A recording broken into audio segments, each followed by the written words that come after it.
kadalasan, pag New Year, maganda yung mensahe. Exciting, expectant tayo, and medyo mahaba-haba na yun, no? Expectant tayo. Praise God. Yun.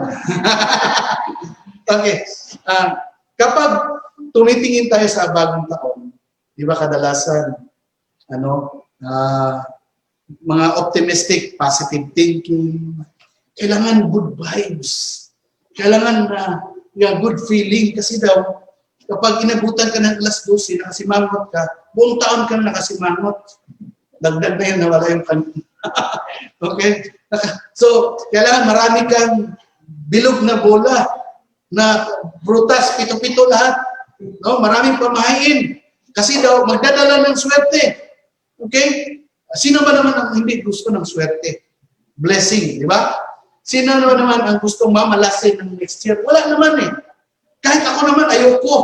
Okay? So, pero, sinabi po ng Panginoon, in the last days, I will pour out my spirit. Nabanggit ko kanina, kung kailan magsisimula ang last days, noong ipinanganak ang Panginoong Kristo. Kailan po yun? 2,000 taon ng nakaraan. Amen? So, kumbaga, if that happened, the last day started 2,000 years ago. We are in the last days. Hindi pa ako nagtuturo ng end times. Okay? Although may teaching tayo about end times, at ako'y naniniwala about end times, meron talaga. Kaya lang, ang mas focus ako sa pag-ahanda. It's a promise. Okay? Mas nakapokus ako sa anong gagawin natin. Kasi marami nag-aabang, ano ang end times? Sasabihin sa August 21 end times na. No? Hindi po ako ganun. Wala akong petsang ibibigay sa inyo. Ang sa atin lang, anong gagawin natin habang nag-aantay? Kasi sayang naman kung huling biyahe, hindi ka pa makasama. Okay? So, when the Lord says, I will pour out my spirit, mahalaga po ito. If the Lord will say, I will pour out my spirit, it is of our advantage. Amen? When the Lord says, I will pour out my spirit, it will benefit us. Amen. You see how? When David, the king of Israel, was so rich, full of wisdom, full of power, but nung may threat na mawawala ang presensya ng Panginoon sa kanya, Lord, take not thy Holy Spirit from me. Ang pinakamasaklap na mangyari sa isang tao, when the presence of God departs the house, yung ikabod experience, ayaw po natin mangyari yun. Kasi nga po, where the Spirit of the Lord is, merong kalayaan, merong kapayapaan.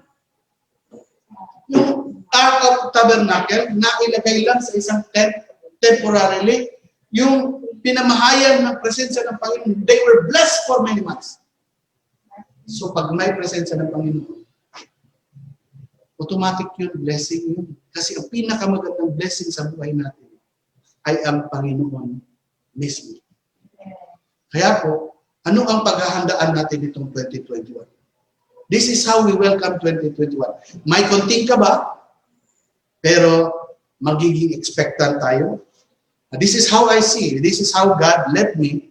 I am more on the prophetic journey right now as far as the church is concerned. And hoping and anticipating of the wonderful promise of God. I don't want to sound killjoy kasi maraming maiinis nito. But oftentimes, gusto natin marinig na maganda. Okay? But ibabalansin ko ito mamaya. I will share to you the greatest event to happen in your life kung kayo ay magiging beneficiary ng presensya ng Panginoon. Amen? Kaya ako, minsan pag sabi na nito, Pastor, mag-init na tayo ng oven kasi may mga order raro ng Pastor. Ikaw, mauna ka na kasi mali pa ako tapos magdibo. So, kailangan kong mauna muna ito kasi it will save my time. I need to receive something from the Lord before I move. Kasi pag inuuna ko yung akin, naku, puro palpak. Ayoko nang gano'n. So, I have to entrust my day first. God first in my day. Amen? So, kaya po, ito may dalawa po akong tanong na kayo po ang sasagot. Kung ayaw nyo i-share sa katabi nyo, it's okay. Pero kung may kasama kang family ngayon, if you're watching right now, you can also share it. But if you don't want is, kayo, sagutin nyo lang sa mind nyo. Ang tanong number 1, what would you say if someone were to ask you if you think we are living in the last days? Kung may nagtanong sa inyo, kung tayo ba ngayon ay namumuhay na sa mga huling araw ng sangkatauhan. Okay? If someone were to ask you if you think we are living, kung tayo ba ay naniniwala na tayo ba ay nasa last of the last days. That's the number 1 question. Number 2, if this COVID pandemic will grow worse, kahit lumabas pa yung lahat ng mga bakuna nila, lalabas yung mga bagong strain. Okay? The whole world will fall into a deep conflict.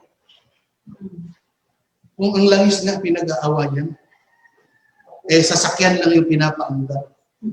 Kung bakuna ang pag-aawayan nito, dahil i-hoard na ito, kasi it's a commodity that is so precious. Okay? Would that be a sign that God's purpose for our day is not a great spiritual awakening? Para sa ating mga Christians, ito ba ay sinyalis na kailangan na nating gumising? Okay? But only a bleak downward spiral of calamity and moral collapse until the end. Yung coronavirus, yung kumalat dito sa lumang strain ko. Ang sabi kagabi, nag-meeting na sila Duterte. Nasa Saba na daw yung bagong strain. Dapat i-contain yung sulok o galing ng Zamboanga para di pumasok dito. Pero kahit anong gawin natin, because the Philippines is so porous, papasok at papasok siya. Now, have you seen, sinabi na kasi ito sa Bible, the terrible diseases will come in the last days. These are the signs. Amen? Yung gera, matagal nang nangyayari yan. Pero mas matindi ito. Kasi tingnan nyo, pag medyo nasubukan natin magka-lockdown. Alam nyo anong naramdaman ko ng lockdown? Parang katapusan na talaga kasi unusual siya ba? Na mag-stop ang economy ng isang bansa. Di ba? May kandila ako dyan, may puspuro ako dyan. Sabi ko, pag may puspuro ka, mabubuhay ka. Di ba? Nag-ipon ako. Because that's how I feel. May manok ako dyan, kaso, itlogin ko lang araw-araw. Buhay ako. Ha?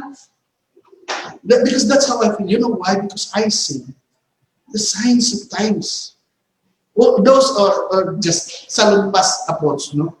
Band-aid approach. Pero I can really say this, na kumbaga sa screwdriver, pahigpit ang screw.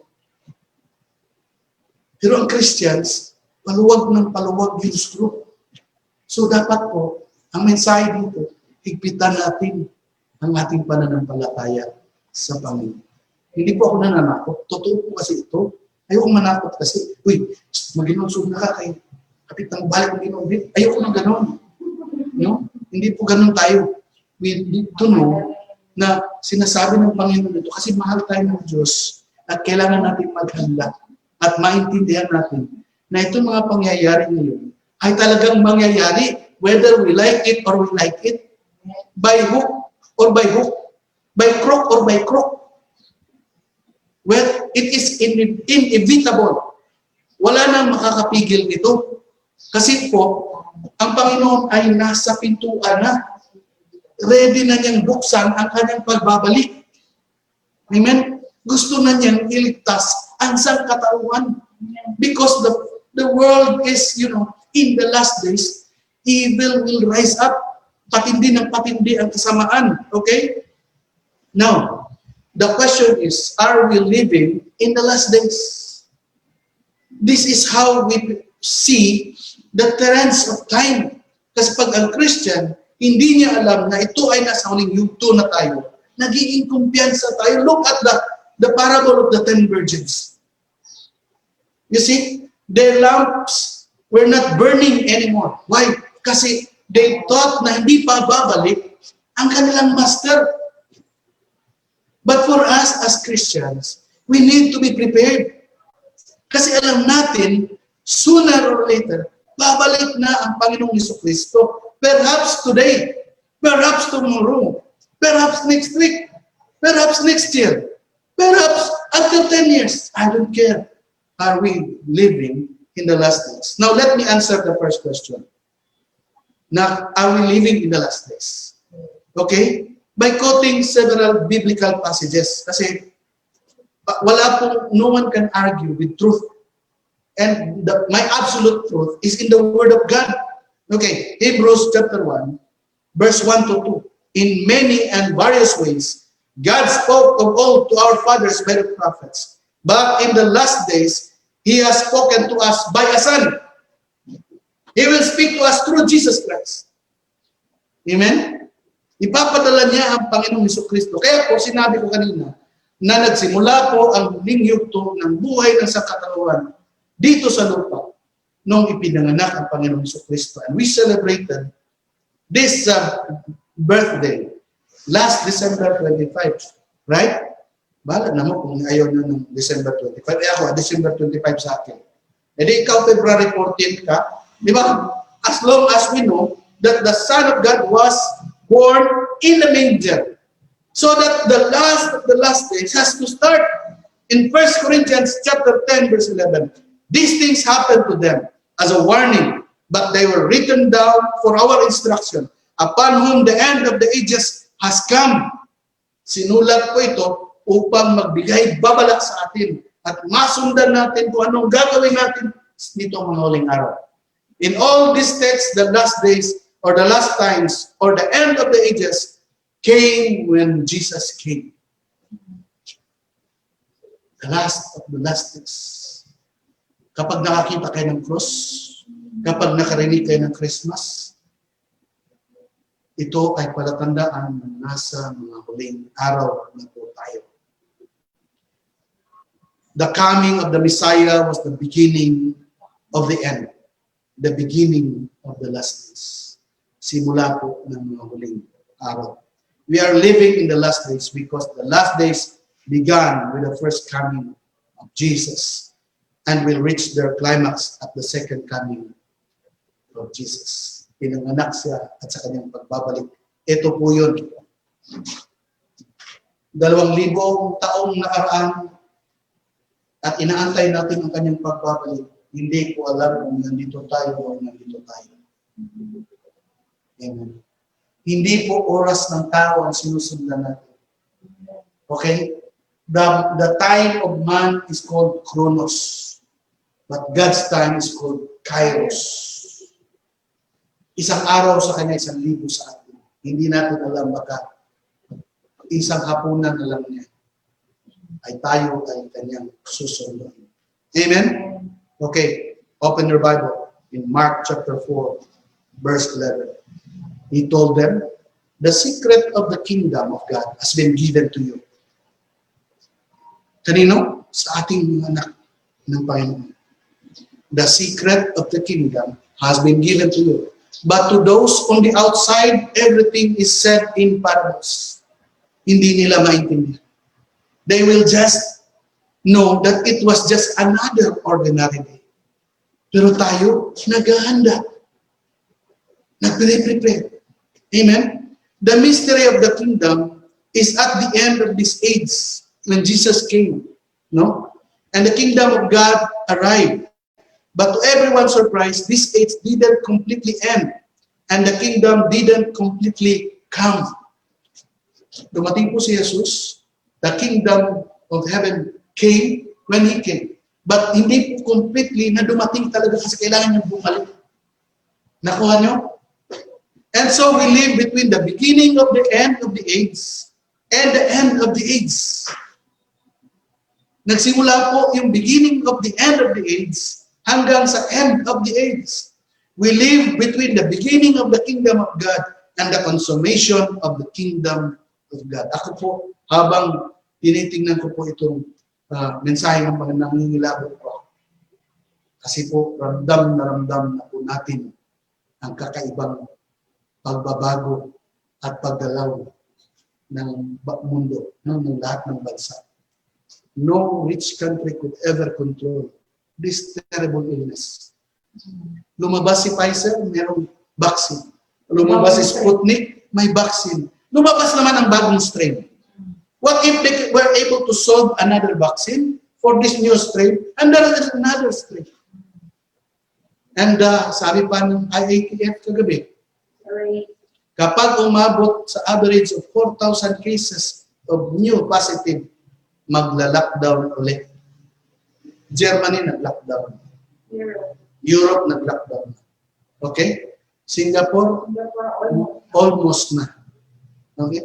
Tayo na lang kasi naawa pa ang gobyerno kasi kailangan natin maghanap buhay. Or else, madisgrasya talaga yung manok ko dyan. No? Mataba pa naman. No? Minsan, ibili ko na lang ng, kailangan pakainin ko muna sila. Okay? So, kailangan po natin mag-ano. Sabihan mo yung katabi mo, be prepared. Those who use the things of the world as if not engrossed in them, for this world in its present form is passing away. 1 Corinthians chapter 7, verse 31. Kumbaga sa maong na pantalong, bagong-bago noon, ngayon, gutay-gutay na siya. Kahit ano pang investment natin, the world has becoming, it's parang natutunaw. No strong world economy can withstand on the plan of God. So, what is it like to live as a Christian? Itong time na to, paano tayo mga Kristiyano? Paano tayo namumuhay sa panahon na ito? When the power of the kingdom has arrived, but not in its fullness. And a time when the end of this fallen age is already over. Okay? Nag-sound na yung trumpet. Wala ba yung warning yan na last 3 seconds? Wala nang ganun. When the trumpet sound at the early morning, wala ka nang magawa. Tapos na po. Okay? So, between that and now, maganda po tayo. Because the form of this world is passing away. It's passing away. Nadugta na din siya. Ano ba sa Tagalog yan? Nagiging, sa buto pa ng tao, parang nagiging brittle na.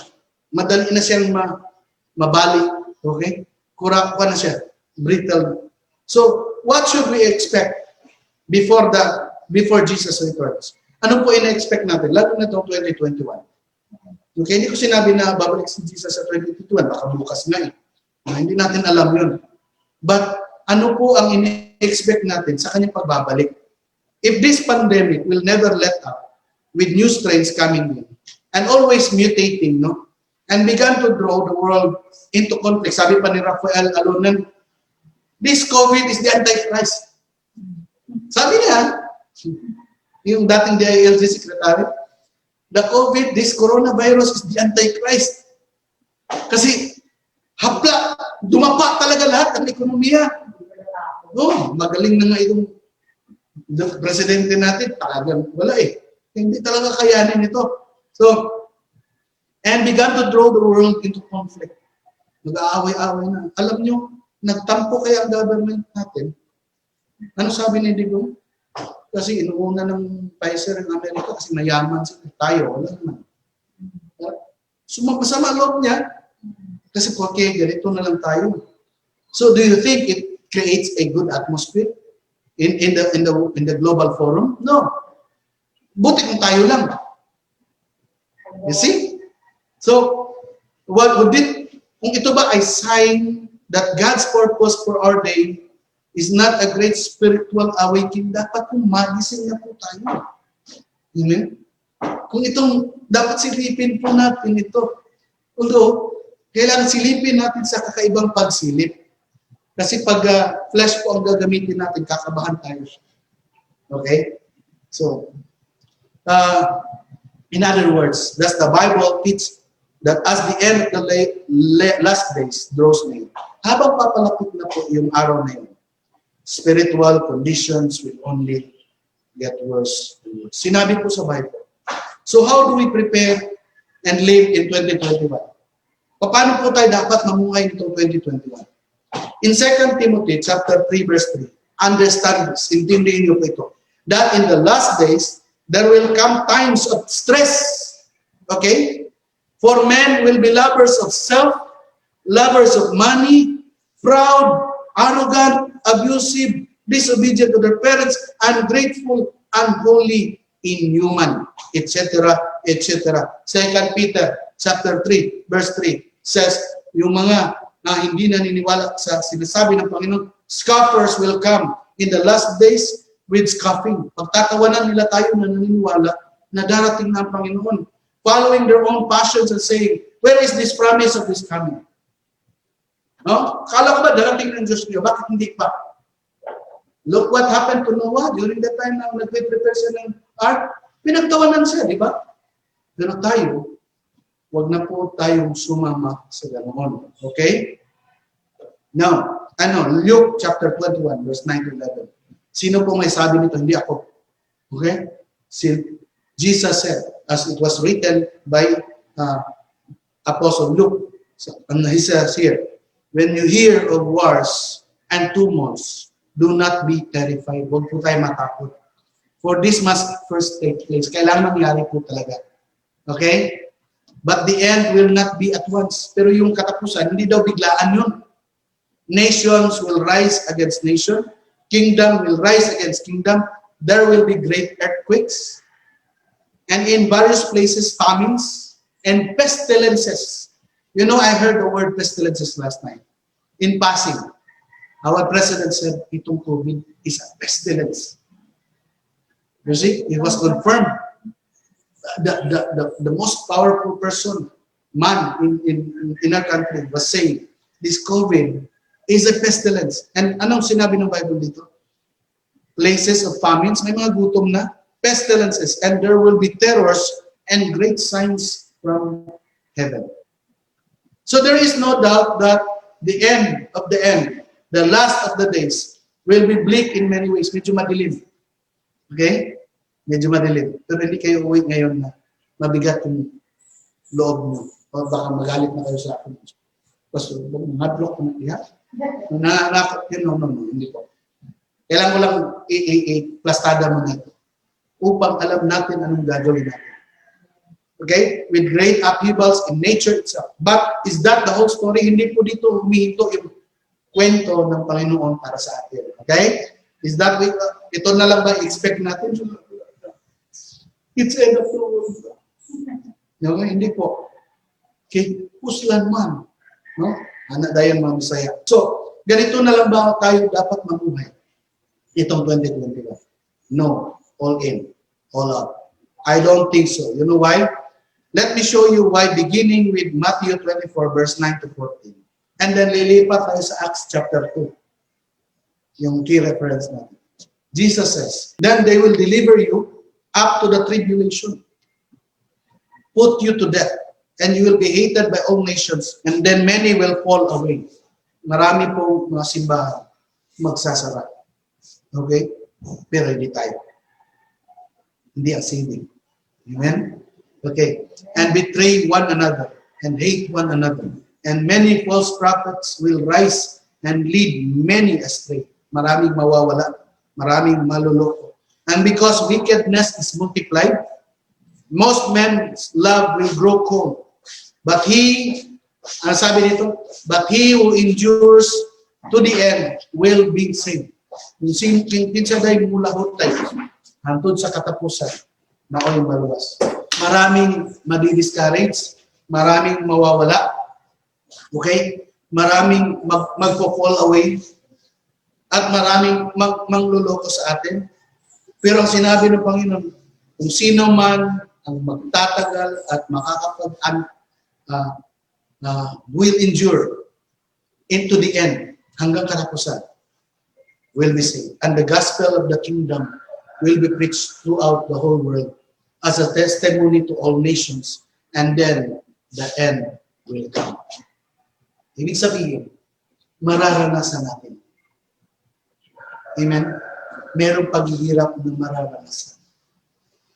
Pero hanggang doon sa dulo na yun, kung tayo ay makakatagal at hindi natin tatalikuran at hindi mawawala ang ating tiwala sa Panginoon at pananampalataya. Patuloy tayong maglilingkod na walang bahid ng pag-aalinlangan ay siyang maliligtas. Amen po? Okay. So, the love of many will grow cold. Ang pag-ibig ng karamihan ay lalamig. There are many Christians who will go backslide. Totoo yan. Pero, but not all. Amen? But not all. Magkakaroon po ng gray area. Magkakaroon po ng demarcation line. Yung mga nagbabackslide, yung nawawala, at saka yung mga nagpapatuloy. And I'm telling you right now, if you're listening to the Word of God, continue and endure until the end. Ikaw ang kasama sa binibilang ng Panginoon na not all. Okay? The love of many will grow cold, but not all. There are many churches who will close down, but not this church. Amen? And that is why, instead na manghihina tayo, kumbaga sa sasakyan kaya dyan, kung malilibing ang sasakyan, kailangan ng bumuelo. Diba? Permira. Ingansa. Amen? Let us engage. Let us drive in. Okay? All in. All out. Notice this something remarkable here.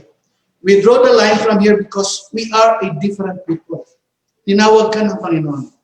Tinawag tayo ng Panginoon. Amen? And we are a people of the higher kingdom. Hindi tayo nakatingin sa, although we know, we are aware of what's happening right here, but we are looking at the eternal perspective. And that is why nagkakaroon ng distinguishing mark tayo as the people of the higher kingdom. Not of this kingdom of this world, but we belong to the kingdom of God. We are a people of a higher kingdom. In fact, at sinabi dito, but because wickedness, lawlessness is multiplied, the love of many will grow cold, but not everyone. Kaya hindi ako kasama dyan. Amen? Kasi ako magpapatuloy na umaalab sa pag-ibig para sa aking Panginoon. I will continue to serve my God. Me and my house, we will serve the Lord.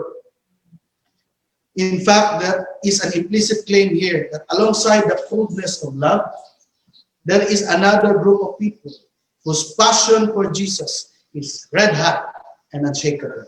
And I declare it right now, through the power of the Holy Spirit, that you who is receiving this will be the kind of people whose passion for Jesus is flaming hot, no? Nag-aapoy, nag-aalab, at hindi natitinag. Amen po? Ikaw yun. Tanggapin mo ito ng salita ng Diyos. In Matthew 24, verse 40, and the gospel of the kingdom will be preached in the whole world as a testimony to all nations, and then the end will come. Kaya po, sinabi ko, itong 2021 is all in, all out. Why? Because the love of many will grow cold, but not all. Tayo na hindi, na-mention doon, not all, na hindi lumalamig ang ating pag-ibig sa Panginoon, ito po yung magpapatuloy. Amen? And this gospel of the kingdom will be preached in the world as a testimony to all nations, and then the end will come. Share ng salita ng Diyos hanggang sa katapusan ng ating araw. Amen? Sino po? Sabihin mo, ako yun. Amen? Ako yun. Tayo yun. All in, all out tayo. Who is going to be committed enough and strong enough in the face of violence and persecution to finish the Great Commission. Malaki pong challenges atin. It will not be an easy ride. Pero kung nakainggansa tayo, amen? If you are engaged, kahit po nakalublog yung mga paa natin, papatuloy tayo. Kahit hindi tayo matitinag at matitigil. Kaya sabihan mo yung katabi mo dyan, magpatuloy ka sa paglilingkod sa Panginoon. God's purpose is to empower His people in the last days. Ang plano ng Panginoon ay bigyan tayo ng kalakasan itong mga huling araw. So, sinong excited sa all in, all out? Amen? In the last days, the days that began with the coming of Jesus, God's purpose is to empower you again and again with extraordinary outpourings of the Spirit until the witness to His name has reached all the people of the world para maabot po ang maramihan to the ends of the earth. Amen? Yes, totoo po na love of the many will grow cold. Yes, there will be apostasy on a large scale. Yes, people will simply forsake faith when when the world turns up the heat. No? Taghirap na kasi ngayon. Kailangan, relax muna sa Lord. Hindi po tayo dapat mag-relax muna. Ako, nagsisikap ako maghanap buhay. At the same time, nagsisikap ako maglingkod sa Panginoon. So, ganun po tayo. So, but in the midst of all the unbelief and coldness and cheering, Jesus says that the gospel will be preached to the world as a testimony to all the nations. Ikaw at ako ay gagamitin ng Panginoon nito mga nakahuling araw. Amen? You and me. Okay? The end of the last days will not be talagang totally na madilim. Kasi may dala tayong liwanag. Amen? So, hindi po siya the true church of God is going to have extraordinary power in the last days, extraordinary zeal, extraordinary passion, and the love for Jesus. In the midst of great stress and global trauma and bloody persecution, the Holy Spirit is going to be poured out. Buhos na buhos po sila. Kung ang kalangitan ay all in, all out, ang mga anak ng Diyos, all in, all out there. Confessing Church of Christ, she will burn with passion and shine with truth until every person, every tribe, every tongue ay makita ang liwanag ng kanyang magandang balita. Amen. Gusto po natin na lahat ng ating mga mahal sa buhay ay maligtas. Ang sino man po na naniniwala na siya ay ligtas, ay naniniwala din po na kailangan makatanggap ng kaligtasan ang kanyang mga minamahal, ang kanyang mga kaibigan, ang kanyang mga kapitbahay, ang kanyang mga kamag-anak. Amen po? So, you are empowered. You are not part of those who will run. Tayo po ay the people of higher kingdom. Tayo po ay mga hinirang ng Panginoon. Nitong mga nalalabing araw sa pagpasok po ng 2021, tayo ay gagawin ng Panginoon upang mailaganap ang salita ng Diyos. Kung ang mundo ay lumalabig sa pag-ibig sa Panginoon, tayo mas lalong mag-aalab. Let us all stand in the Lord. Hallelujah. Let us pray. Father God, papalapit na po ang bagong taon. We are, Lord God, facing this end of 2020. At habang papasok ang bagong taon, ang katanungan po na kami ba ay mamumuhay sa mga huling araw hanggang sa iyong pagbabalik, kami ba ay naniniwala siya? Opo, Panginoon, we believe that we are living in the last days.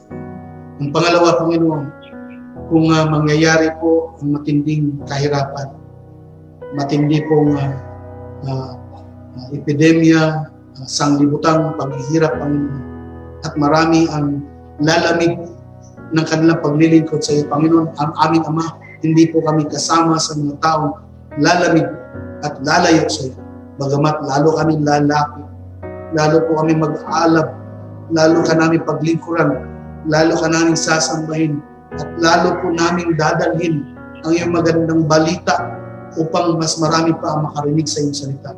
At habang inaantay namin ang iyong pagbabalik, Panginoon, wala kaming gagawin pang kundi ang ikaw ay aming paglilingkuran. We will occupy, O God, until you come. We will occupy, Lord, our time, our resources, our everything, our life and our heart for your service and for your kingdom.